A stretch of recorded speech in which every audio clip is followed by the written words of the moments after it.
የተቋም ድቀት ነበረ። ያሉን ተቋማት በወጉ ስላልተሰሩ የተሰጣቸውን ተልዕኮ ለመፈጸም የማይችሉ መንግስት፣ ፓርቲ፣ ዘር፣ ሃይማኖት፣ ሰፈር መለየት የሚቸገሩ መንግስት እያለ ሌላ መንግስት እንዲያዛቸው የሚጠብቁ ተቋማት ነበሩ። ድቀት ያለበት ነው። ያ ምንድነው? ሐሳብ እንኳን ቢኖር ያን ሐሳብ ኤክስኪዩት ለማድረግ አያስችልም ማለት ነው። ከተቋም ሻገር ስንል በርካታ አሳሪ ህጎች ነበሩ። ህጎቻችን በንግዱም በሂውማን ራይቱም መፈተሽ ይጠይቁ ነበር።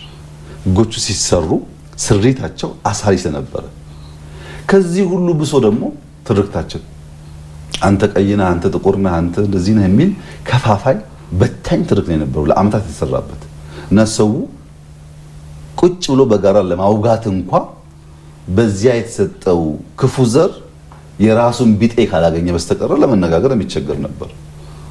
የሚዲያ አውዱ፣ የፖለቲካ አውዱ የተሳከረ ዓለም ነው የነበረው። እነዚያን ስትራክቸራል ጉዳዮች ሰው ዘንግቶ ለምን ተመለሰ፣ ለምን ተወሰነ፣ ለምን ተቀመጠ ቢል ትክክለኛውን ምላሽ አያገኝም።